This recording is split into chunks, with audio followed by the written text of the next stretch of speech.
여기 일본의 명문 고교야구 대회인 고시엔에서 충격적인 일이 벌어졌다고 합니다. 한국계 선수들로 구성된 팀이 우승을 차지한 것인데요. 이 소식을 들은 일본 야구계는 발칵 뒤집혔다고 합니다. 순수한 일본 고교야구의 전통이 무너졌다며 일부에서는 우려의 목소리까지 나오고 있습니다. 하지만 더 놀라운 것은 이 팀의 우승 비결이었습니다. 그들이 사용한 방식은 일본 야구의 상식을 완전히 뒤엎는 것이었다고 하는데요. 심지어 일부 관계자들은 이건 야구가 아니다 라는 충격적인 발언까지 했다고 합니다. 그렇다면 이 한국계 팀은 어떻게 고시엔 우승이라는 기적을 만들어냈을까요? 그들이 사용한 충격적인 전략의 실체는 무엇일까요?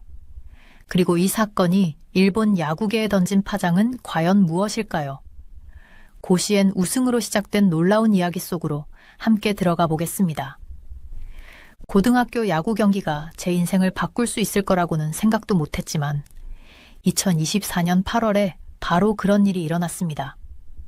저는 미국에서 온 야구 분석가 제이크 톰슨입니다. 수년 동안 메이저리그 야구와 일본의 유명한 고시엔 대회에 대해 연구하고 글을 써왔습니다. 야구에 대해 모든 것을 알고 있다고 생각했지만 제가 얼마나 틀렸는지 곧 알게 될 것입니다. 저는 항상 고시엔 토너먼트를 좋아했습니다. 일본 전역의 고등학교 야구팀이 참가하는 일본에서는 큰 대회입니다. 경기는 치열하고 선수들은 최선을 다하죠.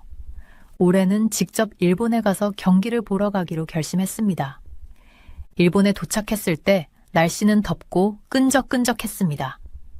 공기는 흥분으로 무겁게 느껴졌습니다. 전국 각지에서 자국팀의 경기를 보러 온 팬들이 모여 있었습니다. 경기장에 들어서자마자 그 열기를 느낄 수 있었습니다. 자리에 앉아서 경기 일정을 살펴봤습니다. 한 팀이 눈에 띄었습니다. 교토국제고등학교입니다. 한 번도 들어본 적이 없는 팀이었지만 이름부터 호기심이 생겼습니다.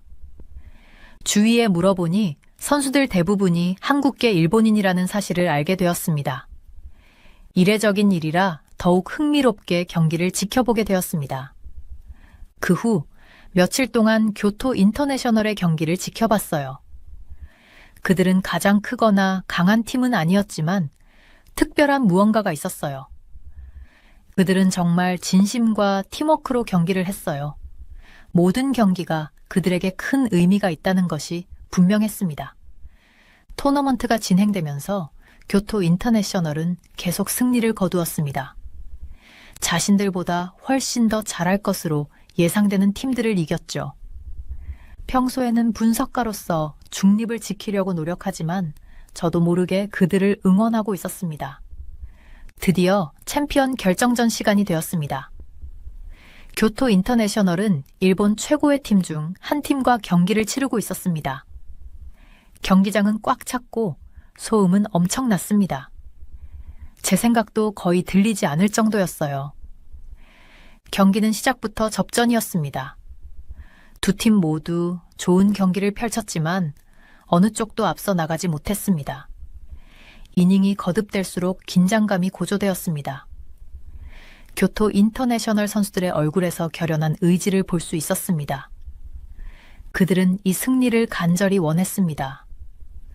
마지막 이닝에서 교토 인터내셔널은 한 점 차로 뒤지고 있었습니다. 2아웃이 남았고 선수들의 꿈이 끝나는 것 같았습니다. 하지만 그때 놀라운 일이 일어났습니다. 타자가 공을 강하게 쳐서 외야 펜스 너머로 날아갔어요. 홈런이었어요. 관중들은 열광했고 저도 다른 사람들과 함께 뛰어올라 환호성을 질렀습니다. 교토 인터내셔널이 고시엔 대회에서 우승한 것이었죠. 경기장에서 선수들이 서로 부둥켜 안고 기쁨에 겨워 우는 모습을 보면서 제 안에 무언가가 변하는 것을 느꼈습니다. 단순히 야구에 관한 것이 아니라는 것을 깨달았죠. 도전을 극복하고 자신의 존재를 증명하는 것이었죠. 경기가 끝난 후에도 저는 제가 본 것에 대해 생각을 멈출 수 없었습니다. 항상 미국과 일본 야구에만 집중해 왔는데 제가 놓치고 있는 게 또 뭐가 있을지 궁금해졌어요. 교토 인터내셔널 팀의 한일 선수들은 제가 생각하지 못했던 야구의 또 다른 면을 보여줬습니다. 그날 밤 호텔방에 앉아 저는 결심을 했습니다. 한국 야구에 대해 더 많이 배우고 싶었습니다. 이전에는 야구에 큰 관심을 기울인 적이 없었지만 이제는 호기심이 생겼습니다. 한국의 야구 문화는 어떤가요? 제가 알고 있던 것과는 어떻게 달랐나요? 쉽지 않을 거라는 건 알고 있었어요. 새로운 나라에 가서 잘 모르는 야구 문화에 대해 배워야 했으니까요. 하지만 고시엔에서 본 것을 보고 나니 더 많은 것을 배울 수 있을 것 같아 기대가 되었습니다. 일본을 떠나기 위해 짐을 싸면서 만감이 교차했습니다. 새로운 경험에 열린 마음을 가진 제 자신이 자랑스러웠지만 한편으로는 약간의 죄책감도 들었습니다. 어떻게 이렇게 오랫동안 한국 야구를 외면할 수 있었을까? 잃어버린 시간을 만회해야겠다고 스스로 다짐했습니다. 고시엔 대회가 제 눈을 뜨게 해줬어요. 모든 것을 안다고 생각했던 스포츠에도 항상 배울 것이 많다는 것을 깨달았습니다. 미국으로 돌아가는 비행기에 탑승하면서 저는 이미 다음 여행을 계획하고 있었습니다. 이번에는 완전히 새로운 야구의 세계를 발견할 준비가 된 차에 한국으로 향할 예정이었죠. 미국으로 돌아간 저는 일본 고시엔 대회에서 본 장면을 계속 떠올릴 수밖에 없었습니다. 교토국제고등학교의 승리는 제 머릿속에서 영화처럼 계속 재생되었습니다. 책상에 앉아 야구책과 통계 자료로 둘러싸여 있었지만 몇 년 만에 처음으로 그다지 중요하게 느껴지지 않았습니다. 컴퓨터를 켜고 한국 야구에 대한 정보를 검색하기 시작했습니다. 처음에는 영어로 된 자료가 별로 없어서 제가 그동안 야구계에 얼마나 관심을 기울이지 않았는지 깨닫게 되었습니다. 설렘과 부끄러움이 뒤섞인 기분이 들었습니다. 배울 게 너무 많았어요. 한국야구위원회, 즉 KBO에 대해 몇 시간 동안 책을 읽었습니다. 1982년에 시작되어 한국에서 큰 인기를 끌고 있다는 사실을 알게 되었어요. 제가 아는 미국 선수들 중 KBO에서 뛰었던 선수들이 있다는 사실에 놀랐어요. 어떻게 그들과 한 번도 이야기를 나눠본 적이 없었을까요? 더 깊이 파고들면서 한국에서 뛰었던 한국계 미국인 선수들에 대한 이야기를 발견했습니다. 그들 대부분은 새로운 언어를 배우고 다른 문화에 적응하는 등 어려움을 겪었습니다. 하지만 그들은 또한 성공과 수용을 찾았습니다. 그들의 이야기를 들으며 교토 인터내셔널 팀과 그들이 고시엔에서 우승하기 위해 얼마나 열심히 노력했을지 생각하게 되었습니다. 하루가 일주일이 되고 한국 야구를 직접 보고 싶다는 생각을 떨칠 수 없었습니다. 한국 여행을 예약하려고 계속 생각했지만 뭔가 걸림돌이 있었습니다. 제가 상상했던 것만큼 흥미롭지 않으면 어떡하지? 아무것도 알아듣지 못하면 어쩌지? 이런 걱정이 저를 망설이게 했습니다. 어느 날 밤 잠을 이룰 수가 없었습니다. 지난 몇 년 동안 제가 보고 글을 썼던 모든 야구에 대해 생각하며 뒤척였습니다. 그 모든 시간 동안 완전히 새로운 야구 문화에 대해 배우기 위해 도전한 적이 없다는 것을 깨달았습니다. 저는 제가 이미 알고 있는 것에만 집중하면서 제 안전지대에 머물러 있었죠. 저는 침대에서 일어나 제 사무실로 갔습니다. 제가 방문했던 여러 야구장의 사진이 걸려있는 벽을 보았습니다. 뉴욕의 양키 스타디움, 보스턴의 펜웨이 파크, 일본의 도쿄돔에서 찍은 사진이 걸려 있었습니다. 그런데 벽에 커다란 빈 공간이 있었습니다. 그때 바로 그 공간을 한국 사진으로 채워야겠다고 결심했습니다. 다음 날 아침, 저는 새로운 목표의식을 가지고 일어났어요. 곧바로 컴퓨터로 가서 한국의 수도인 서울로 가는 항공편을 검색하기 시작했습니다. 항공권 예약을 위해 신용카드 정보를 입력하는 동안 손이 살짝 떨렸습니다. 정말 현실이 된 거예요. 그 후 몇 주 동안 저는 여행을 준비했습니다. 한국 문화와 역사에 관한 책을 샀어요. 기본적인 한국어 구문도 몇 가지 배우기 시작했습니다. 안녕하세요. 는 안녕하세요라는 뜻으로 제가 가장 좋아하는 연습 단어가 되었습니다. 여행 날이 가까워지면서 설렘과 긴장감이 동시에 느껴졌습니다. 야구를 보러 많은 곳을 다녀봤지만 이번 여행은 느낌이 달랐습니다. 단순히 경기를 관람하고 통계에 대해 글을 쓰는 것이 아니었거든요. 완전히 새로운 야구 문화에 대해 배울 예정이었죠. 비행 전날 밤 저는 여행 가방을 챙겼습니다.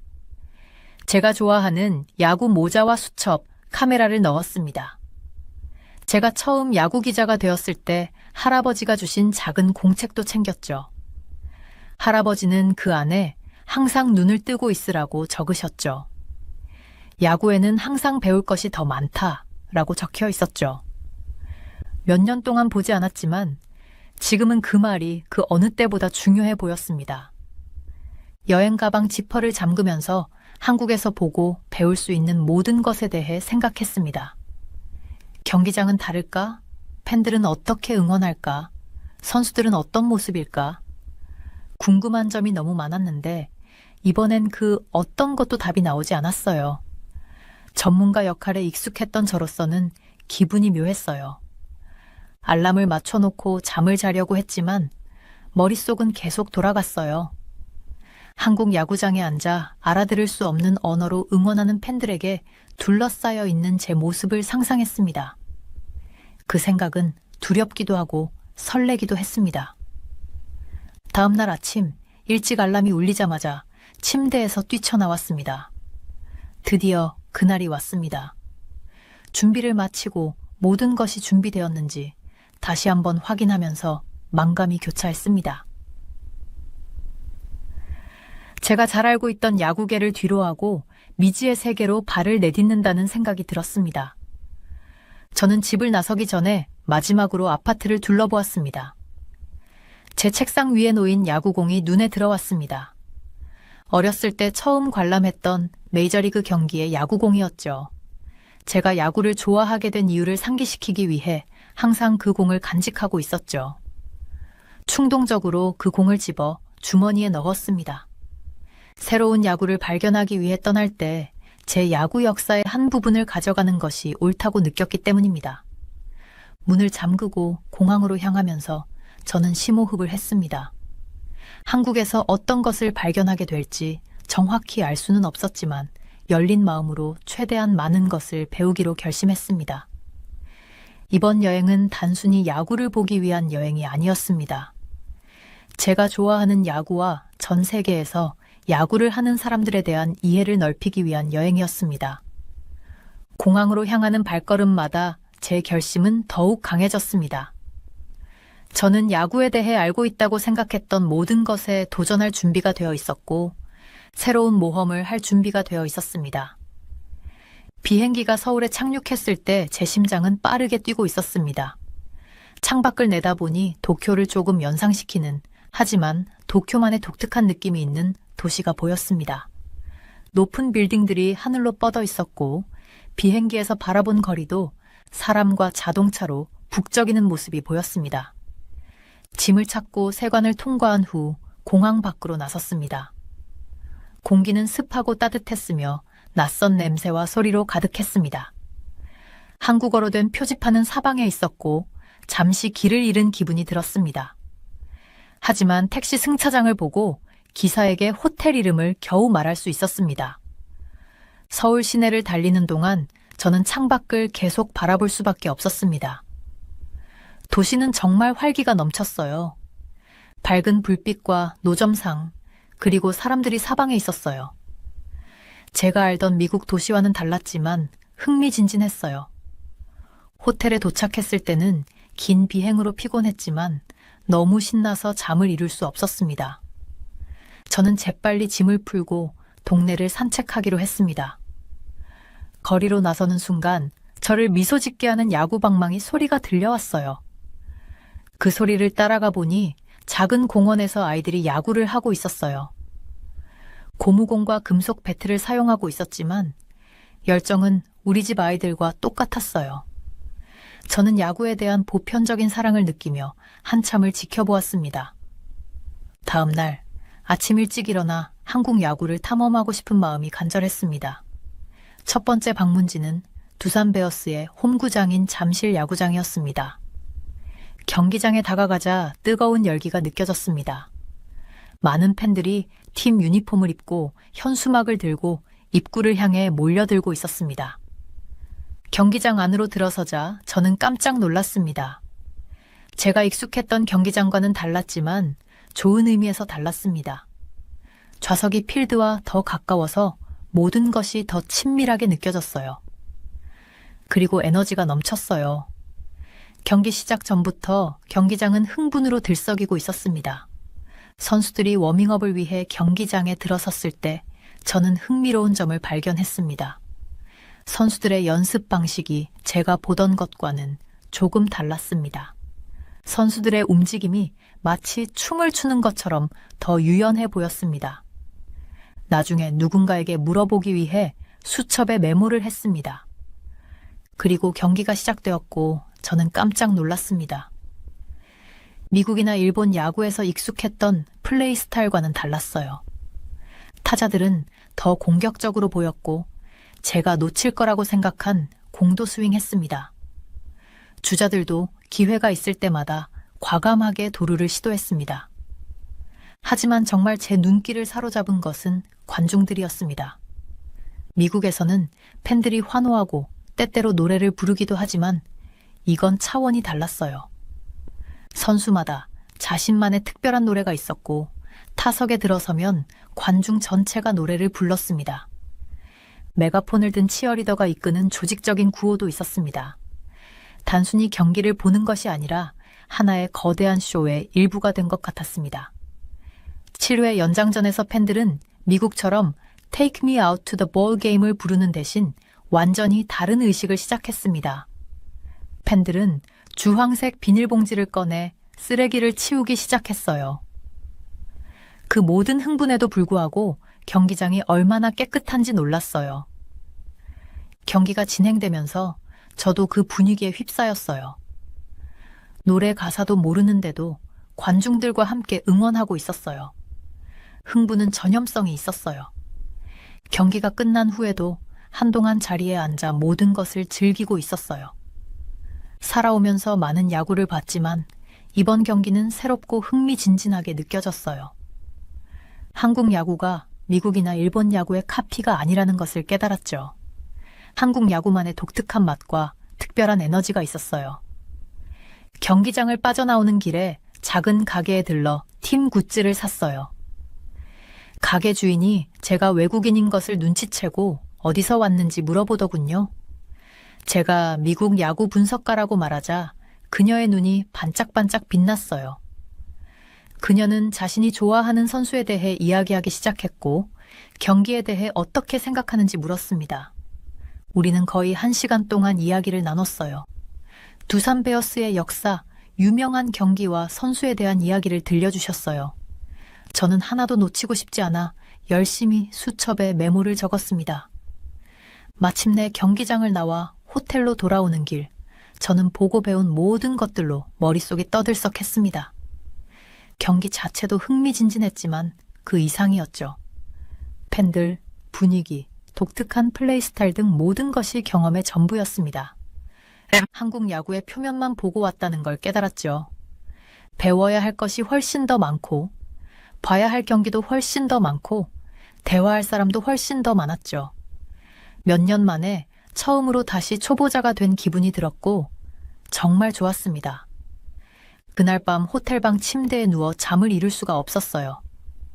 관중의 함성, 배트 소리, 각 플레이의 흥분을 기억하며 경기의 순간을 머릿속에서 계속 되풀이했습니다. 제가 아는 야구와 얼마나 다른지, 그러면서도 그 핵심은 얼마나 익숙한지 생각했습니다.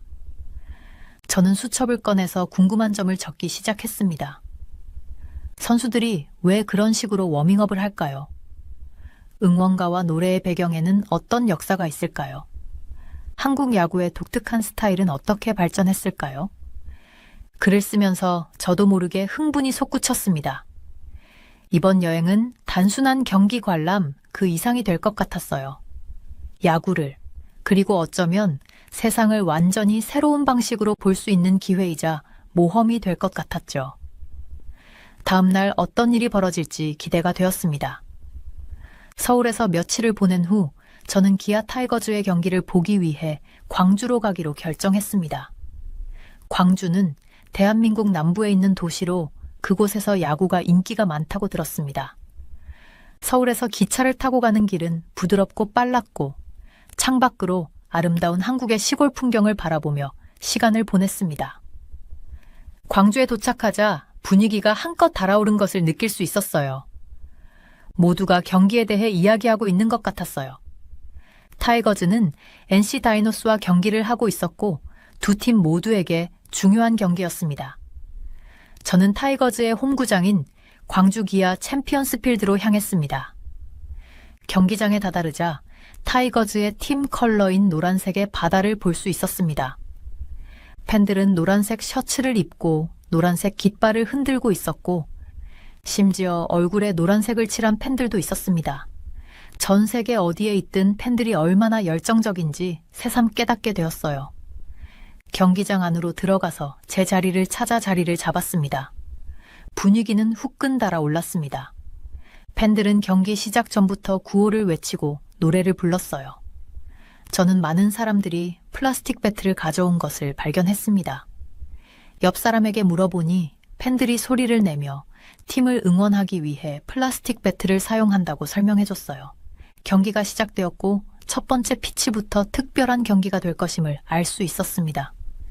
타이거즈가 초반 리드를 잡았지만 다이노스가 거세게 방역했습니다. 한 팀이 득점할 때마다 관중들은 환호성을 지르거나 신음소리를 냈습니다. 저는 응원하는 팀이 없는데도 흥분에 휩싸여 함께 응원하고 있는 제 자신을 발견했습니다.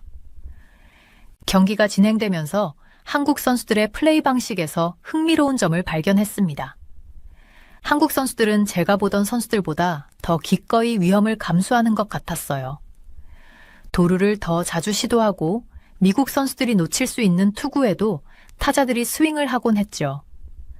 덕분에 경기가 빠르게 진행되고 흥미진진하게 느껴졌어요. 7회 말 평생 잊지 못할 일이 벌어졌어요. 다이노스의 젊은 선수가 타석에 들어왔어요. 그는 긴장한 표정이었고 저는 그 이유를 이해할 수 있었어요. 그의 팀은 뒤지고 있었고 큰 플레이가 필요했으니까요. 투수가 공을 던졌고 크랙! 어린 선수는 공을 세게 쳤습니다. 공은 외야 펜스를 넘어 공중으로 솟구쳤습니다. 홈런! 득점한 팀이 원정팀이었음에도 불구하고 경기장은 환호성으로 가득 찼습니다. 어느 팀이 득점하든 팬들은 그 순간의 흥분과 멋진 플레이에 환호하고 있다는 것을 깨달았습니다. 정말 아름다운 광경이었어요.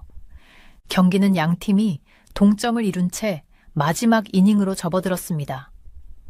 경기장의 긴장감은 정말 대단했습니다. 모두가 결과에 얼마나 신경을 쓰고 있는지 느낄 수 있었죠. 타이거즈가 타석에 들어섰고 이아웃의 주자가 2루에 있는 상황이었죠. 모든 것이 이 순간으로 귀결되었습니다. 타자가 타석에 들어섰습니다. 그는 오랜 기간 팀에서 활약한 베테랑 선수였습니다. 그의 얼굴에서 결연한 의지를 읽을 수 있었습니다. 투수가 공을 던지자 시간이 멈춘 것 같았습니다. 배트를 휘두르자 공이 맞고 외야로 날아갔습니다. 2루에 있던 주자가 전력 질주하기 시작했습니다. 외야수가 공을 잡기 위해 전력 질주했습니다. 아슬아슬한 상황이었죠. 경기장 전체가 숨을 죽였습니다. 그리고 안전! 주자는 공이 도착하기 직전에 홈플레이트로 미끄러져 들어갔습니다. 타이거즈가 이겼습니다. 경기장은 기쁨으로 폭발했습니다. 팬들은 서로를 껴안고 위아래로 뛰어다니며 노란 깃발을 흔들었습니다. 타이거즈 선수들은 경기장으로 달려와 서로를 부둥켜 안고 축하했습니다. 저는 타이거즈의 팬이 아니었지만 다른 사람들과 함께 환호하고 박수를 치고 있는 제 자신을 발견했습니다. 그 축제를 지켜보면서 제 안에 무언가가 바뀌었습니다. 이 경기, 이 순간이 바로 야구의 모든 것이라는 것을 깨달았습니다. 단순히 통계나 전략에 관한 것이 아니었습니다. 열정과 흥분, 그리고 사람들을 하나로 모으는 것이었죠. 이런 경험을 놓칠 뻔했다는 생각이 들었어요. 한국에 오지 않았다면, 미국과 일본 야구라는 편안한 세계에 머물러 있었다면 제가 무엇을 놓치고 있었는지 결코 알 수 없었을 겁니다. 경기가 끝나고 한참 동안 자리에 앉아 팬들의 환호성을 바라보며 제가 본 것을 생각했습니다. 한국 야구가 단순히 미국이나 일본 야구를 베낀 것이 아니라는 것을 깨달았습니다. 한국 야구만의 독특한 정신과 특별한 에너지가 있었어요. 홈런을 친 젊은 선수와 경기에서 승리한 베테랑 선수를 생각했습니다. 어느 팀이 승리하든 멋진 플레이에 환호하는 팬들을 생각했습니다. 경기 내내 느꼈던 열정과 흥분도 생각했습니다. 마침내 경기장을 나서면서 저는 이 경기가 저에게 무언가를 바꿔놓았다는 것을 알았습니다. 단순히 새로운 통계를 배우거나 다른 리그를 공부한 것이 아니었습니다.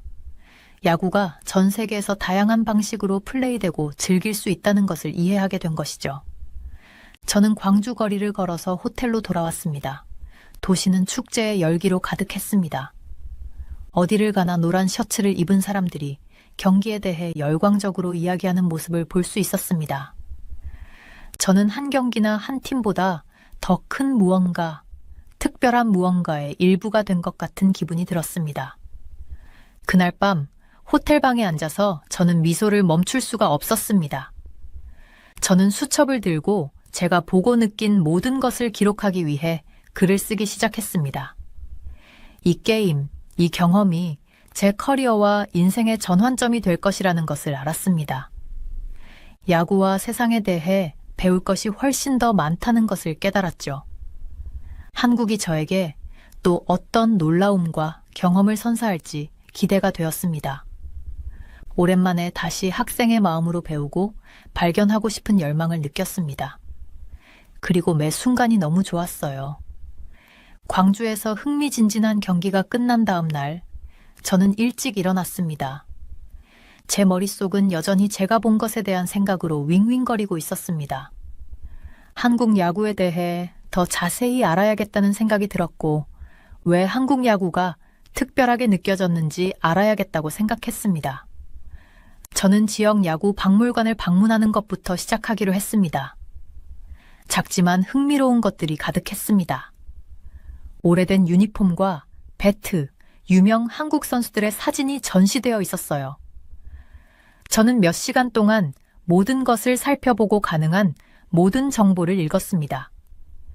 한국이 일본 통치에 있던 아주 오래전에 야구가 한국에 들어왔다는 것을 알게 되었어요. 처음에는 주로 학생들이 야구를 했어요. 하지만 한국이 독립한 후 야구의 인기가 높아지기 시작했어요. 1982년 한국야구위원회가 창단되면서 한국에서 프로야구가 본격적으로 시작되었어요. 박물관을 둘러보면서 한국 야구가 시간이 지남에 따라 어떻게 변해왔는지 알 수 있었어요. 초창기에는 유니폼이 미국 유니폼과 매우 비슷했어요. 하지만 시간이 지나면서 유니폼은 점점 더 개성 있게 변하기 시작했습니다. 경기 방식도 마찬가지였습니다. 처음에는 한국 팀들이 미국과 일본 스타일을 모방했습니다. 하지만 시간이 지나면서 한국 팀들은 자신들만의 특별한 경기 방식을 개발했습니다. 제가 정말 흥미로웠던 것은 한국 야구가 어려운 시기를 어떻게 극복했는지였습니다. 1990년대 후반에 한국을 강타한 경제 위기가 있었습니다. 하지만 야구는 여전히 인기를 유지했습니다. 오히려 야구가 어려운 시기에 사람들의 기분을 전환하는 데 도움이 된 것 같았어요. 이를 통해 야구가 단순한 게임이 아니라 사회와 문화의 일부라는 생각을 하게 되었습니다. 박물관을 둘러본 후 저는 아이들이 연습하고 있는 지역 야구장을 방문하기로 했습니다. 저는 관람석에 앉아 아이들의 경기를 지켜보았습니다. 코치가 아이들에게 타격법을 가르치고 있었는데 제가 프로 경기에서 보았던 공격적인 스타일을 아이들에게 보여주고 있었습니다. 어릴 때부터 이런 스타일을 가르친다는 것이 흥미로웠어요. 제가 지켜보고 있는데 한 남자가 제 옆에 앉았습니다. 그는 자신을 오랜 야구 팬인 김 씨라고 소개했습니다. 우리는 경기에 대한 이야기를 나누다가 한국 야구가 왜 특별하다고 생각하는지 물었습니다. 김 씨는 잠시 생각하더니 평생 잊지 못할 말을 했습니다. 그는 한국인에게 야구는 단순한 스포츠가 아니라고 말했습니다. 한국인이 누구인지 세계에 보여주는 수단이라고요. 그는 한국이 역사적으로 힘든 시기를 많이 겪어왔다고 설명했습니다. 하지만 야구에서 한국 팀과 선수들은 전 세계 누구와도 경쟁할 수 있었습니다. 이는 국민들에게 자부심을 심어주고 희망을 주었습니다. 저는 아이들의 연습을 지켜보면서 김 감독의 말을 떠올렸습니다. 아이들의 얼굴에서 결연한 의지를 볼 수 있었습니다. 그들은 단순히 게임을 하는 것이 아니라 꿈을 쫓고 있었습니다. 최고가 되어 가족과 조국을 자랑스럽게 만들겠다는 꿈 말이죠. 그날 저녁, 저는 한국 음식을 먹으러 현지 식당에 갔습니다. 밥을 먹는데 옆 테이블에서 한 무리의 남자들이 신나게 이야기하는 것을 보았습니다. 무슨 말인지는 알아들을 수 없었지만 몇 가지 이름을 알아들을 수 있었는데 바로 야구 이야기였습니다. 야구가 이곳에서 얼마나 일상생활의 일부인지 깨달으며 혼자 미소를 지었습니다. 사람들이 야구를 TV로만 보는 것이 아니었죠. 친구들과 함께 이야기하고 사람들을 하나로 모으는 매개체였죠. 다음 날 저는 야구 아카데미를 방문하기로 결정했습니다. 그곳은 언젠가 프로가 되기를 희망하는 어린 선수들이 훈련하는 곳이었죠. 그곳의 코치는 친절하게 안내해주고 제 질문에 답해줬어요. 한국에서는 프로야구 선수가 되는 것을 가족과 국가의 명예를 드높이는 일로 여긴다는 것을 알게 되었습니다. 아카데미의 어린 선수들은 야구 기술뿐만 아니라 규율과 팀워크 같은 것들도 매일 열심히 훈련하고 있었습니다. 코치님이 선수 선발 방식에 대해 흥미로운 이야기를 해주셨어요. 단순히 덩치만 크거나 힘이 센 아이만 뽑지 않는다고 하셨어요. 투지가 있고 포기하지 않는 선수를 찾는다고 하셨어요. 광주에서 보았던 선수들이 끝까지 포기하지 않고 싸웠던 경기가 떠올랐어요. 아카데미를 나오면서 벽에 프로 선수가 된 전직 학생들의 사진이 붙어 있는 것을 보았습니다. 몇몇은 미국 메이저리그에서 뛰고 있기도 했죠. 현재 학생들이 큰 꿈을 좇아 열심히 노력하는 이유를 알 수 있었습니다. 그날 밤 호텔방에서 저는 제가 배운 모든 것에 대해 생각했습니다. 한국 야구를 이해하려면 한국 문화와 역사를 이해해야 한다는 것을 깨달았습니다.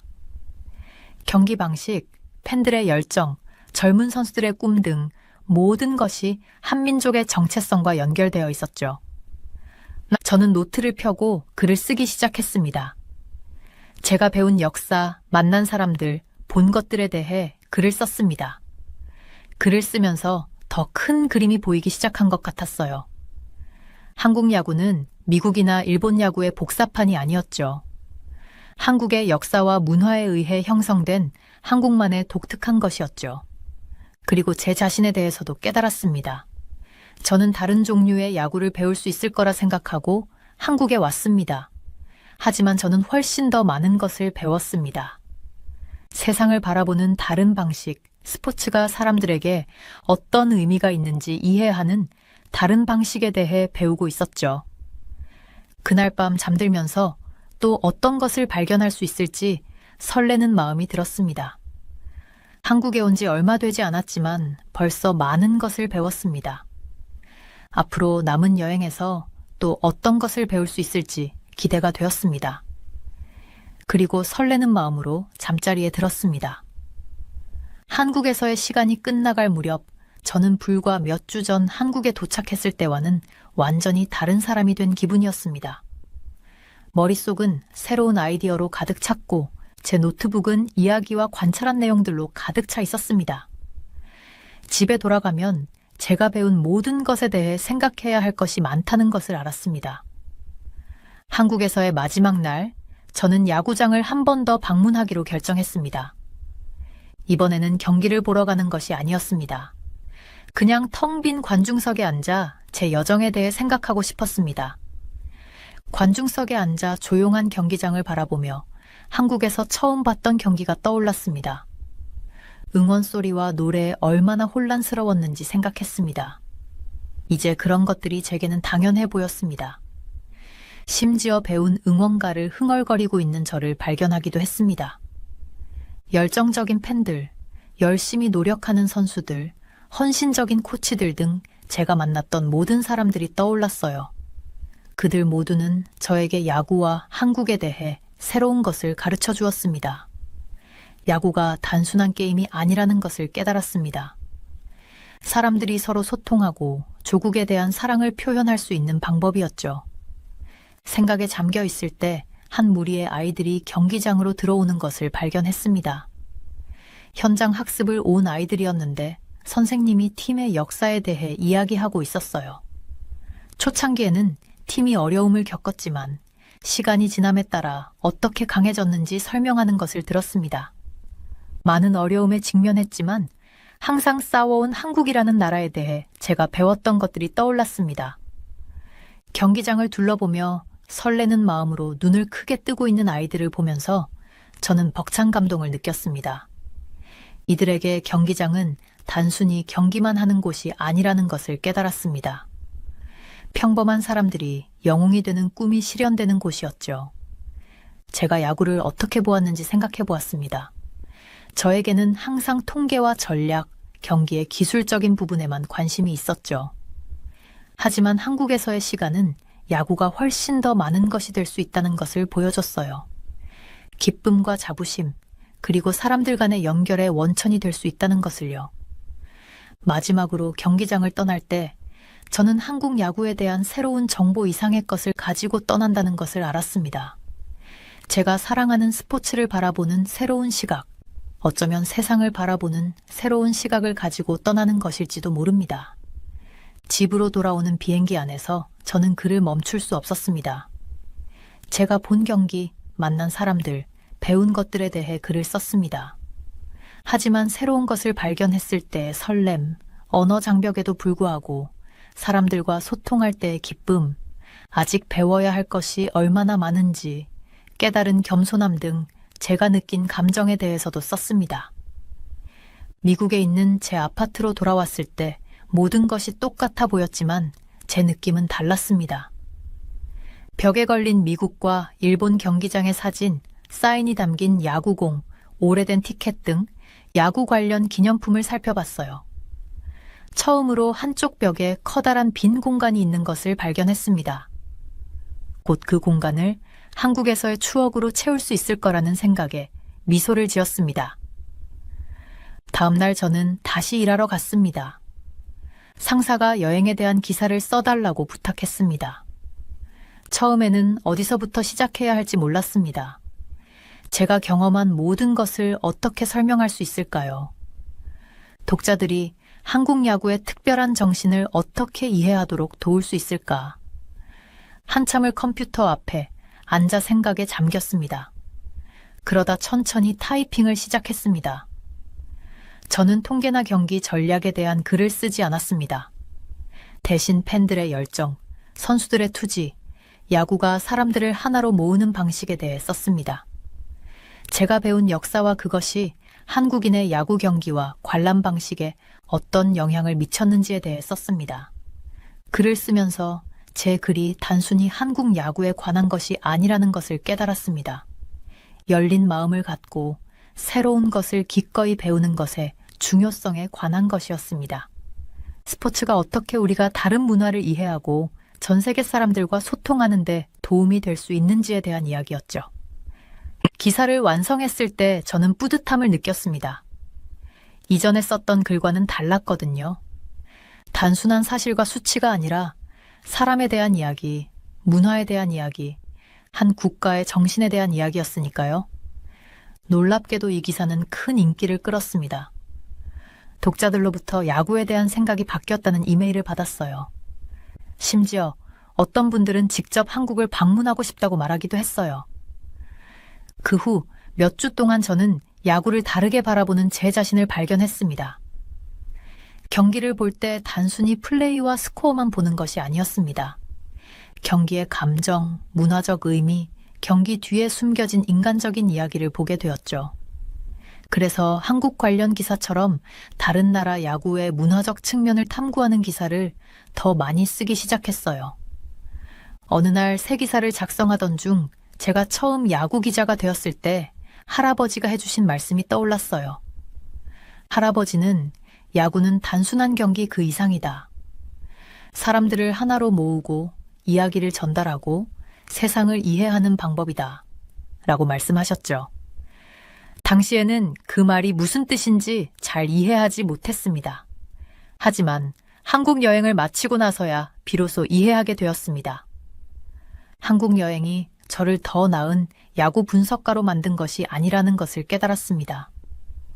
더 나은 작가, 더 나은 사상가, 더 나은 사람으로 성장했다는 것을요.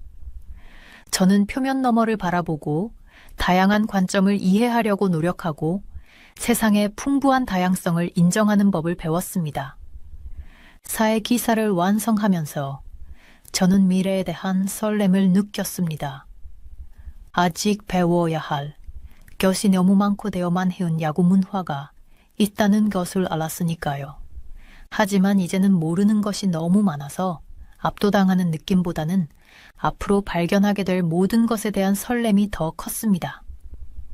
한국 여행은 단순한 야구 연구 여행으로 시작되었습니다. 하지만 그 이상이었죠. 제가 좋아하는 스포츠와 주변 세상을 바라보는 완전히 새로운 시각을 갖게 된 것이죠. 그 점에 대해 저는 항상 감사하게 생각합니다. 제 나이에 한국에 오게 될 줄은 꿈에도 몰랐어요. 그런데 지금 여기 인천국제공항에 도착해 후덥지근한 공기에 발을 내디딘 58세 기자 제피르 호손이 있습니다. 아리조나의 건조한 열기와는 전혀 다른 끈적끈적한 따뜻함이 피부에 달라붙었죠. 낡은 가죽 가방을 끌며 공항을 걸어가면서 저는 짜증과 호기심이 뒤섞인 기분을 느꼈어요. 이번 여행은 마치 제 편집장이 저한테 장난을 치는 것만 같았죠. 그녀의 말이 아직도 제 귀에 맴돌았어요. 제피르, 당신의 글이 요즘 좀 지루해졌어. 변화를 줄 필요가 있어. 서울에 가서 그쪽의 기술 현장을 취재해봐. 당신한테도 좋은 기회가 될 거야. 그때 저는 비웃었고 지금도 속으로는 여전히 비웃고 있었어요. 이 작은 아시아 국가가 기술에 대해 저한테 뭘 가르칠 수 있을까요? 저는 실리콘밸리에서 수년간 기술 분야를 취재해왔습니다. 이미 모든 것을 다 봤다고 생각했죠. 하지만 공항을 지나가면서 모든 것이 얼마나 매끄럽게 돌아가는지 눈에 띄더라고요. 바닥은 깨끗했고 표지판도 명확하고 이해하기 쉬웠으며 모든 코너마다 친절한 직원들이 있었습니다. 사람들로 붐비는 와중에도 공기마저 깨끗하고 신선하게 느껴졌어요. 표지판을 따라 공항 기차로 향하며 가방을 끌고 갔습니다. 기차 자체도 놀라웠어요. 세련되고 조용하며 너무나도 깨끗해서 마치 새 것처럼 보였습니다. 서울을 향해 쌩하고 달려가면서 창밖으로 지나가는 풍경을 바라봤어요. 시골 풍경은 푸릇푸릇한 언덕과 현대적인 건물들이 어우러진 모습이었고 고향의 사막과는 전혀 다른 모습이었어요. 서울역에서 기차에서 내렸을 때 도시는 마치 벽처럼 저를 압도했습니다. 유리 외관이 오후 늦은 햇살을 반사하는 고층 건물들이 끝없이 펼쳐져 있었어요. 그 아래의 거리는 온갖 방향으로 급히 이동하는 사람들, 매혹적인 냄새로 공기를 채우는 거리 음식 상인들, 그리고 교통 사이를 요리조리 피하며 달리는 자동, 차와 스쿠터들로 북적였죠. 약간 압도된 기분으로 택시를 잡아 호텔로 가달라고 했어요. 기사님은 영어를 많이 하지 못했지만 제가 휴대폰에 적은 주소를 보여주자 고개를 끄덕이며 미소를 지으셨어요. 도시를 가로질러 가는 동안 창밖에서 눈을 뗄 수가 없었습니다.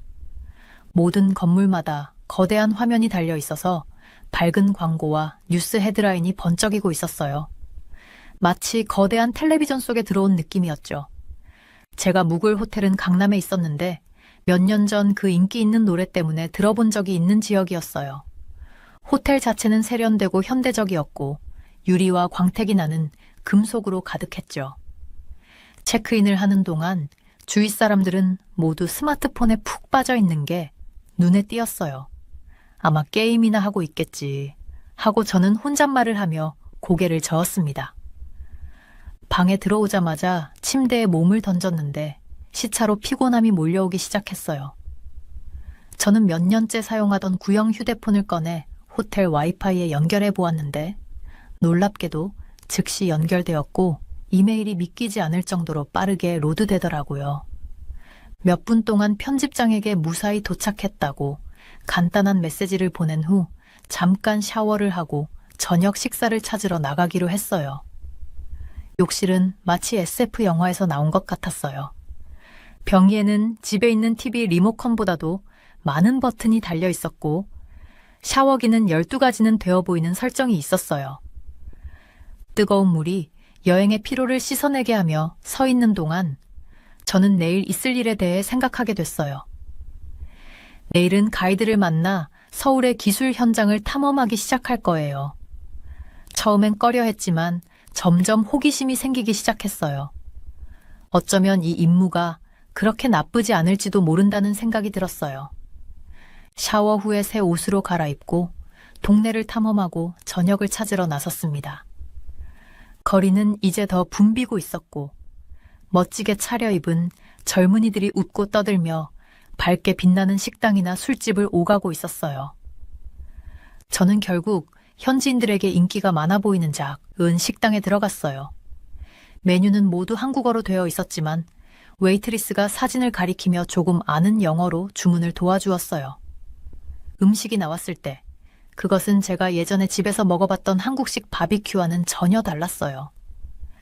매콤하고 달콤하면서도 짭조름한 복합적인 맛이었습니다. 식사를 하면서 주위 사람들을 보니 모두 능숙하게 금속 젓가락을 사용하며 활기찬 대화를 나누고 있었어요. 호텔 방으로 돌아왔을 때는 피곤했지만 흥미로웠어요. 이 나라는 이미 제가 예상했던 것과는 전혀 달랐습니다. 침대에 누워 커튼 사이로 스며드는 도시의 불빛을 보며 저는 내일이 오기를 기대하는 제 자신을 발견했어요. 한국이 또 어떤 놀라움을 안겨줄지 궁금해지면서요. 그렇게 생각하며 잠이 들었고 아래에서 들려오는 분주한 도시의 희미한 소리가 낯설지만 나쁘지 않은 자장가처럼 느껴졌습니다. 다음 날 아침 시차 적응이 아직 안 됐지만 오늘 하루가 어떻게 흘러갈지 궁금해서 일찍 일어났어요. 호텔 로비에서 커피를 마시고 있는데 한 젊은 여성이 다가오더니 친절하게 미소를 지으며 말을 걸었어요. 호선 씨, 저는 수연이라고 해요. 여기 계시는 동안 안내와 통역을 도와드릴 거예요. 그녀는 손을 내밀며 인사를 했어요. 저는 그녀의 손을 잡으며 악수를 했고 그녀의 단단한 악력과 날카로운 눈빛이 인상적이었어요.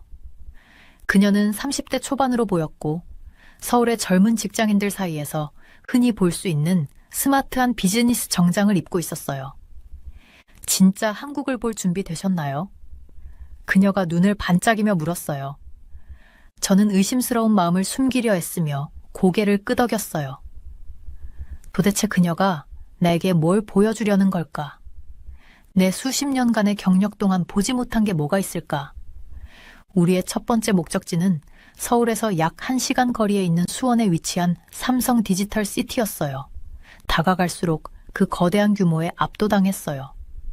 단순히 건물 한두 개가 아닌 그야말로 기술에 전념한 작은 도시 전체였어요. 여기가 삼성이 많은 제품을 개발하고 테스트하는 곳이에요. 우리가 입구를 지나가며 수연이 설명했어요. 여기엔 식당, 스포츠 시설, 심지어 병원까지 있는 작은 마을 같은 곳이죠. 저는 눈썹을 치켜 올렸어요. 이 모든 게 휴대폰을 만들기 위해서인가요? 수연이 웃으며 말했어요. 아니요, 호손 씨. 삼성은 단순히 휴대폰만 만드는 회사가 아니에요. 곧 알게 되실 거예요. 그리고 저는 직접 눈으로 확인하게 됐어요. 시설을 둘러보는 동안 저도 모르게 입이 점점 벌어졌어요. 한 연구실에서는 문처럼 돌돌 말 수 있는 플렉서블 디스플레이를 개발하고 있었고, 다른 연구실에서는 AI 시스템이 제조 결함을 발생하기 전에 예측하고 방지할 수 있도록 연구하고 있었어요. 삼성이 단순히 기술 회사가 아니라는 것 알고 계셨나요? 우리가 새로운 로봇 시스템의 시연을 지켜보는 동안 수연이 물었어요. 건설, 조선, 심지어 생명보험에도 관여하고 있답니다. 저는 고개를 저으며 놀랐어요. 회사의 영향력이 이렇게 광범위한 줄은 전혀 몰랐어요. 사실 그녀가 계속해서 말했어요. 삼성은 한국 전체 GDP의 약 20%를 차지하고 있어요. 우리나라 경제의 5분의 1이죠. 잠시 동안 그 말을 곱씹어 봤어요. 그 규모가 거의 믿기지 않았어요. 우리가 복합 단지를 이동하면서 제 선입견을 뒤흔드는 것들이 점점 더 많이 보였어요. 전기차를 혁신할 수 있는 새로운 배터리 기술을 연구하는 팀이 있었고, 컴퓨터를 더 빠르고 효율적으로 만들 수 있는 첨단 반도체를 개발하는 또 다른 그룹도 있었어요. 하지만 단순히 멋진 제품을 만드는 게 전부가 아니에요. 우리가 삼성이医療기술부세요. 프레젠테이션을 지켜보는 동안 수연이 설명했어요. 여기서 많은 혁신은 실제 세계 문제를 해결하는 데 중점을 두고 있어요. 그녀는 새로운 유형의 MRI 기계를 보여주는 화면을 가리켰어요. 이 기계는 암을 더 이르고 정확하게 진단할 수 있어요. 그리고 그녀는 다른 디스플레이를 가리키며 말했어요. 의사가 부족한 지역에서 질병을 진단하는 데 도움을 줄 수 있는 AI 시스템을 개발하고 있어요. 저도 모르게 고개를 끄덕이며 진심으로 감탄했어요. 이건 단순히 기술을 위한 기술이 아니라 목적이 있는 혁신이었어요. 삼성 디지털 시티를 떠나면서 제가 본 것들로 머리가 어지러질했어요. 하지만 수연은 저를 놀라게 할 준비가 더 되어 있었어요. 아셨나요? 우리가 다시 채 타면서 그녀가 말했어요. 세계에서 가장 큰 조선사 3곳이 모두 한국 기업이에요. 저는 깜짝 놀라며 눈을 깜빡였어요. 조선업이요? 한국이 전자제품만 잘 만드는 줄 알았는데요. 수연이 미소 지으며 말했어요. 그건 흔한 오해죠. 하지만 한국은 여러 산업에서 세계적인 리더예요. 우리 조선소들은 거대한 컨테이너선부터 첨단 군용 선박까지 모두 제작하고 있어요. 서울로 돌아오는 동안 수연은 제가 한국에 대해 알고 있다고 생각했던 모든 것을 뒤집는 사실들을 계속 공유했어요. 한국은 세계에서 6번째로 큰 자동차 제조국이었고 세계에서 3번째로 큰 철강 산업을 보유하고 있었어요. 한국에서 만든 제품은 스마트폰부터 위성까지 모든 곳에 사용되고 있었어요. 호텔로 돌아왔을 때쯤 제 수첩은 가득 차 있었고 머릿속은 복잡했어요. 저는 한국이 기술 분야에서 뒤처진 나라라고 생각하고 왔어요. 하지만 대신 저는 세계적인 혁신의 최전선에서 경계를 넘나드는 나라를 발견하게 됐어요. 수연과 그날 작별하면서 저는 남은 여행에 대한 기대감으로 가득 찼어요. 한국은 저를 위해 어떤 놀라움을 더 준비해 놓았을까요? 몇 년 만에 처음으로 저는 오래된 기자로서의 호기심이 다시 불타오르는 것을 느꼈어요. 이번 취재는 제 경력에서 다른 어떤 것과도 다를 것 같은 느낌이 들었어요. 그리고 드디어 편집장이 저를 안락한 공간에서 밀어낸 것이 고맙다는 생각이 들었어요. 한국은 결국 이 늙은 기자에게도 배울 점이 많은 나라였어요. 며칠 동안 서울을 돌아다니면서 저는 어디를 가든지 빠르고 쉽게 접속할 수 있는 인터넷에 놀랐어요. 지하철역 깊숙한 곳에 있든지 산 꼭대기에 있는 작은 카페에 앉아 있든지 와이파이는 항상 믿을 수 없을 만큼 빨랐어요. 한국은 세계에서 평균 인터넷 속도가 가장 빨라요. 수연 씨가 자랑스럽게 말했어요. 2021년 기준으로 우리나라의 평균 속도는 28mbps인데 미국은 18,727km밖에 안 돼요. 저는 이 말이 사실인지 나중에 꼭 확인해 봐야겠다고 마음먹었어요. 스포일러를 하자면 그 말은 사실이었어요. 하지만 저를 감탄하게 만든 건 단지 속도뿐만이 아니었어요. 인터넷이 일상생활의 모든 부분에 어떻게 얽혀 있는지가 놀라웠어요. 수연 씨가 점심을 주문하는 모습을 보는데 그녀는 휴대폰만 사용해서 주문하더라고요. 사람과 대화할 필요도 없이 화면을 몇 번 누르더니 20분 후에 배달원이 음식을 가져왔어요. 항상 이렇게 쉬운가요? 제가 맛있는 비빔밥을 먹으며 물었어요. 수연 씨는 웃으며 대답했어요. 그럼요. 여기서는 휴대폰으로 거의 모든 걸 할 수 있어요. 음식 주문, 옷 구매, 공과금 납부, 심지어 의사 상담도 할 수 있답니다. 저는 거의 음식을 뿜을 뻔했어요. 휴대폰으로 의사 상담을 한다고요? 그녀는 고개를 끄덕이며 스마트폰을 꺼냈어요. 봐요. 여기 원격 의료 앱이 있어요. 몸이 안 좋으면 영상통화로 의사와 상담하고 증상을 설명한 다음 처방전도 근처 약국으로 바로 보내줄 수 있어요. 제 머릿속이 복잡해졌어요. 집에서는 의사 예약을 잡으려면 몇 주를 기다려야 하는데 여기서는 몇 분 만에 의료 상담을 받을 수 있다니. 서울의 번화한 거리를 걸으면서 저는 또 다른 점을 알아챘어요. 정말 모두가 휴대폰을 사용하고 있었어요. 하지만 단순히 문자 메시지를 보내거나 소셜미디어를 보는 것만은 아니었어요. 사람들은 작은 기기에 휴대폰을 대면서 커피값을 결제하고 있었고, 다른 사람들은 지하철역에 들어가기 위해 QR코드를 스캔하고 있었어요. 여기서 무슨 일이 일어나고 있는 거죠? 제가 공원에서 휴대폰을 들여다보는 10대들 무리레울 가리키며 수연 씨에게 물었어요. 아마도 모바일 게임을 하고 있을 거예요. 그녀가 말했어요. 여기서는 게임이 엄청 인기예요. 우리는 영화 배우만큼 유명한 프로 게이머들도 있어요. 저는 믿을 수 없다는 듯이 고개를 저었어요. 집에서는 부모님들이 아이들이 휴대폰을 덜 사용하게 하려고 항상 노력하는데 여기서는 마치 온 나라가 화면에 붙어 있는 것 같았어요. 하지만 좀 더 자세히 보니 그것은 단순한 무의미한 스크롤링이 아니었어요. 사람들은 휴대폰을 사용해 도시를 탐색하고 새로운 것을 배우며 친구와 가족과 연결되고 있었어요. 기술이 인간의 상호작용을 대체하는 것이 아니라 오히려 그것을 강화하고 있었던 거죠. 어느 저녁 호텔로 돌아가는 지하철을 타고 있을 때 이상한 점을 발견했어요. 열차가 터널로 들어갔는데도 제 휴대폰은 신호를 놓치지 않았어요. 여전히 인터넷 검색을 하고 메시지를 보내고 심지어 동영상 스트리밍까지 할 수 있었어요. 어떻게 이런 일이 가능하죠? 제가 휴대폰을 흔들며 수연 씨에게 물었어요. 그녀는 이제 제 끊임없는 놀라움에 익숙해진 듯 미소를 지었어요. 우리 지하철역과 터널에는 모두 셀룰러와 와이파이가 완전히 다 돼요. 이건 몇 년 전부터 이렇게 되어 왔어요. 저는 지하로 내려가면 신호가 끊기는 게 당연한 뉴욕 지하철을 떠올렸어요. 하지만 여기서는 어디에 있든지 연결이 끊기지 않았어요. 며칠이 지나면서 저는 왜 서울이 종종 세계의 인터넷 수도라고 불리는지 이해하기 시작했어요. 단지 빠른 인터넷이 있는 것만이 아니었어요.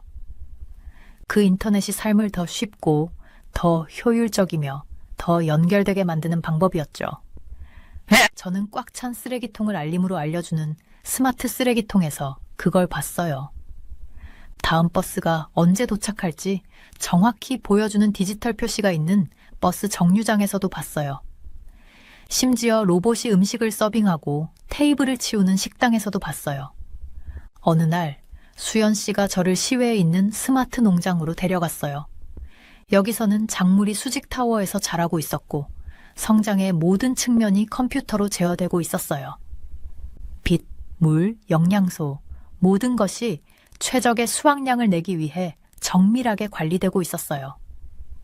이게 농업의 미래예요. 수연 씨가 설명했어요. 한국은 땅이 많지 않아서 창의적으로 접근해야 해요.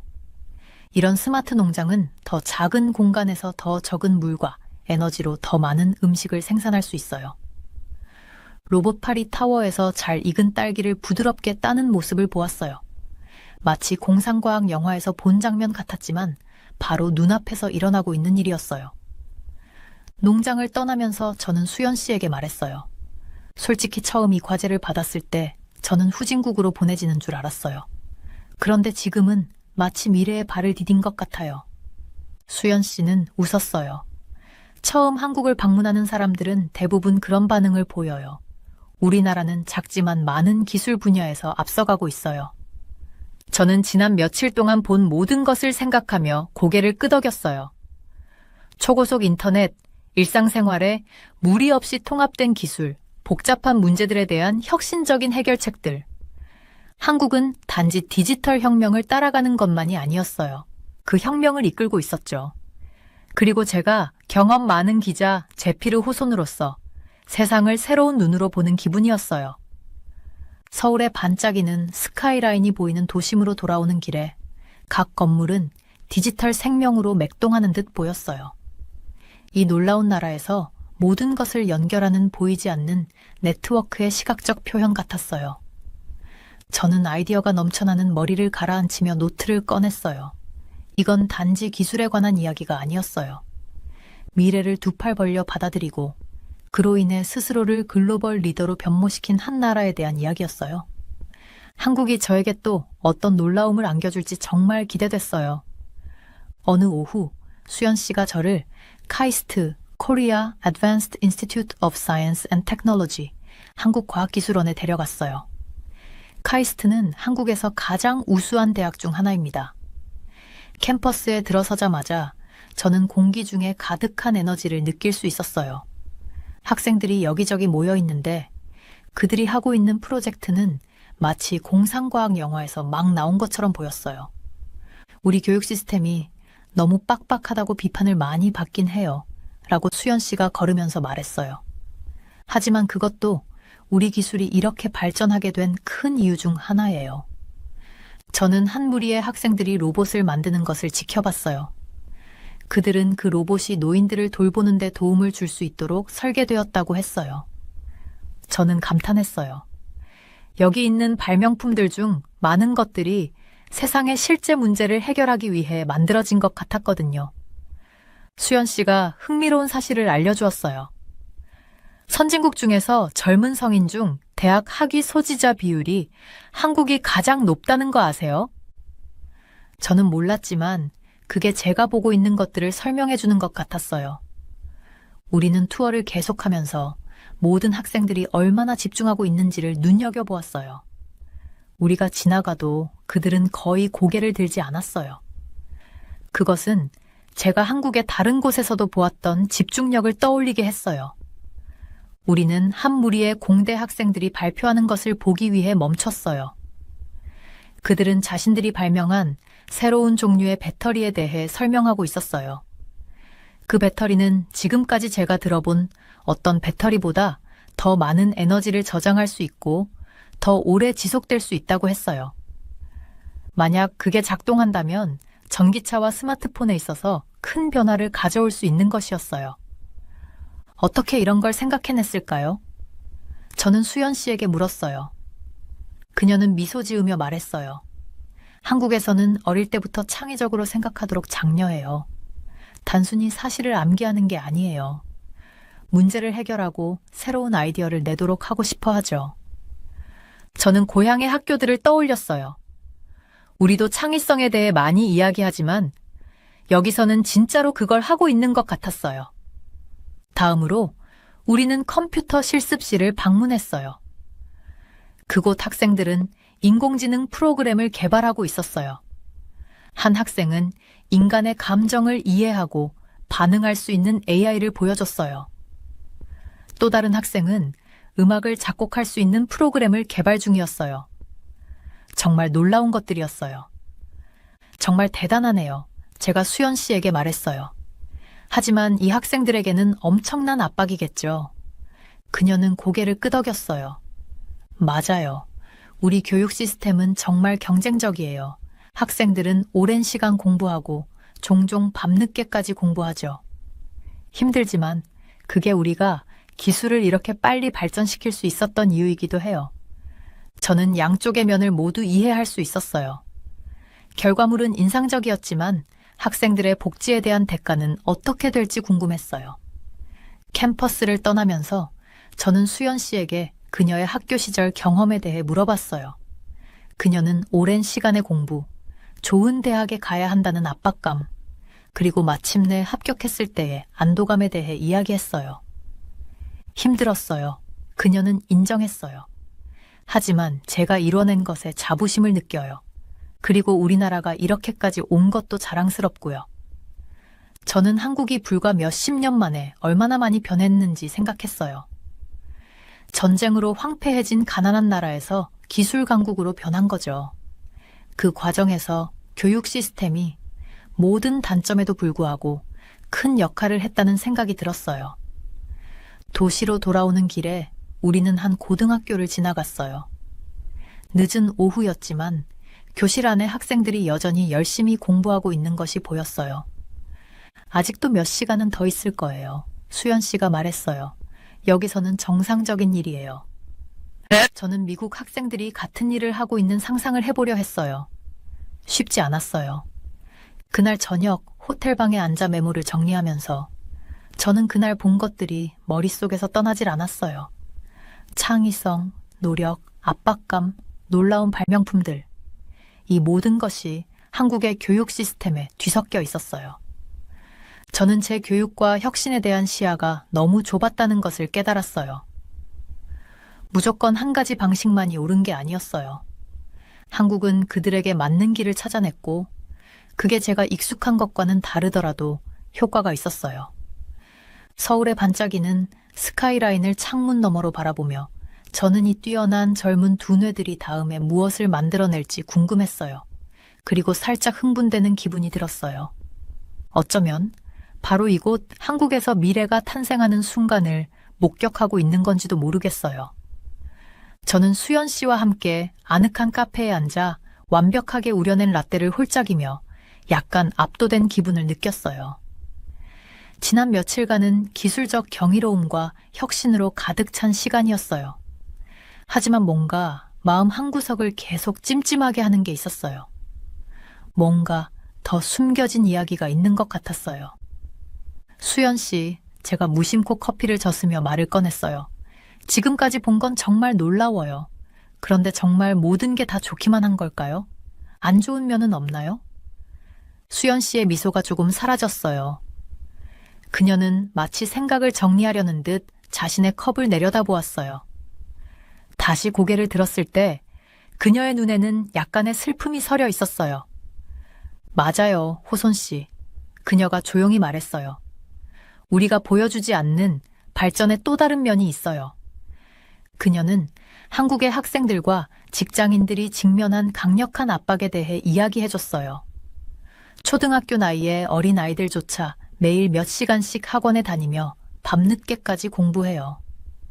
모두가 최고의 대학에 들어가려 경쟁하고 그것이 좋은 직업과 성공적인 삶으로 가는 유일한 길이라고 믿고 있어요. 학생들이 자정이 넘어서까지 공부하는 게 드문 일이 아니에요. 수연 씨가 설명했어요. 그리고 다음 날 아침 일찍 일어나서 다시 똑같은 일을 반복하죠. 저는 애리존에서 보냈던 제 학창 시절을 떠올렸어요. 물론 저도 숙제와 시험이 있었지만 이 정도는 아니었어요. 정말 지칠 것 같았어요. 어른들은요? 제가 물었어요. 대학교 졸업하고 나면 좀 나아지지 않나요? 수연 씨는 고개를 저었어요. 어떻게 보면 더 나빠져요. 한국의 직장 문화는 긴 근무 시간과 치열한 경쟁으로 악명이 높아요. 그녀는 대기업에서 일하는 친구 이야기를 들려줬어요. 그 친구는 밤 10시, 11시까지 사무실에 남아있는 경우가 많았는데 일이 많아서가 아니라 그게 기대되는 일이기 때문이었어요. 상사보다 먼저 퇴근하는 건 게으르거나 헌신적이지 않다고 여겨졌어요. 그리고 회식 문화도 있어요. 수연 씨가 계속했어요. 퇴근 후에 직원들이 동료나 상사와 함께 술을 마시러 가는 것이 기대되죠. 팀 정신을 기르는 방법으로 여겨지지만 피곤하고 건강에도 좋지 않을 수 있어요. 저는 우리가 봤던 번쩍이는 오피스 빌딩들을 떠올리며 그 안에서 수많은 사람들이 해가 진 후에도 오랫동안 일하고 있을 모습을 상상했어요. 제가 상상했던 첨단 기술의 유토피아와는 전혀 다른 그림이 그려졌어요. 하지만 가장 충격적인 이야기는 아직 나오지 않았어요. 우리는 선진국 중에서 자살률이 가장 높은 편이에요. 수연 씨는 거의 속삭이듯 말했어요. 그 말은 제게 마치 주먹으로 치는 것처럼 느껴졌어요. 그녀는 성공에 대한 압박과 실패에 대한 수치심이 많은 한국인들을 극단적인 선택으로 내몬다고 설명했어요. 올바른 대학에 들어가지 못한 학생들, 직장을 잃은 노동자들, 가족에게 짐이 된다고 느끼는 노인들 모두 위험에 처해 있어요. 이건 국가적인 위기예요. 수연 씨가 말했어요. 정부가 이를 해결하려고 노력하고 있지만 변화는 더디게 일어나고 있어요. 그것만으로도 충분히 걱정스러운데 수연 씨는 갑질이라는 것에 대해 이야기했어요. 이는 우월한 위치에 있는 사람들이 권력을 남용하는 행위를 말해요. 어디서든 일어날 수 있어요. 그녀가 설명했어요. 상사가 직원을 학대하거나 선생님이 학생을 괴롭히거나 심지어 고객이 서비스 직원을 학대하는 경우도 있어요. 이건 우리 계급 사회에 깊이 뿌리 박혀 있어요. 저는 서울 거리에서 봤던 모든 정중하고 겉으로는 행복해 보이는 사람들을 떠올렸어요. 그들 중 몇 명이 속으로 고통받고 있을까 생각하게 되었어요. 우리는 잠시 침묵 속에 앉아 있었어요. 이런 이야기들의 무게가 공기 속에 무겁게 느껴졌어요. 마침내 제가 입을 열었어요. 수연 씨, 이야기해줘서 고마워요. 쉽지 않았을 거예요. 그녀는 작게 미소를 지었어요. 사람들이 전체 그림을 이해하는 게 중요해요. 맞아요. 우리는 기술과 경제에서 놀라운 발전을 이루었어요. 하지만 우리 국민들의 복지를 돌보는 데는 아직 갈 길이 멀어요. 우리는 카페를 나와 다시 서울의 분주한 거리로 나섰어요. 저는 새로운 눈으로 도시를 바라봤어요. 번쩍이는 고층 건물과 초고속 인터넷, 뒤에는 아주 인간적인 문제로 고군분투하는 진짜 사람들이 있었어요. 그때 저는 제 일이 한국의 기술적 성취만을 보도하는 것이 아니라는 것을 깨달았어요. 좋은 점과 나쁜 점, 발전과 그 함정까지도 모두 이야기해야 했어요. 그날 밤 호텔방에 앉아 노트를 정리하며 여러 감정이 교차했어요. 여전히 제가 보고 배운 한국의 혁신에 감탄하고 있었지만 이제 그 감탄은 우려와 급속한 발전의 복잡성에 대한 깊은 이해로 가라앉았어요. 창밖으로 보이는 반짝이는 서울의 스카이라인을 바라보았어요. 아름답긴 했지만 이제는 각 빛나는 창문 뒤에서 펼쳐지고 있을 이야기들이 상상됐어요. 밤늦게까지 공부하는 학생, 초과 근무하는 노동자, 자살 충동과 싸우고 있는 사람들. 한국은 제가 처음 상상했던 그런 뒤떨어진 나라가 아니었어요. 그렇다고 완벽한 첨단 기술의 낙원도 아니었어요. 놀라운 성취와 큰 도전 과제를 안고 있는 복잡하고 매혹적인 나라였어요. 고대 전통이 첨단 기술과 충돌하는 극명한 대조와 급속한 변화의 장소였어요. 노트를 마무리하고 잠자리에 들 준비를 하며 저는 다시 한번 사명감을 느꼈어요. 저는 제퍼호손, 전할 이야기가 있었어요. 미래를 향해 질주하는 한 국가의 이야기. 하지만 그 경주의 대가와도 씨름하고 있는 이야기. 혁신과 투쟁, 발전과 고통의 이야기. 그리고 저는 이제 막 시작했어요. 앞으로 며칠 동안 저를 기다리고 있는 또 어떤 새로운 발견들이 있을까요? 잠이 들기 직전 창밖으로 보이는 서울의 빛나는 스카이라인은 수많은 말하지 못한 이야기들을 품고 있는 것처럼 보였어요. 아직 탐구되지 않은 채로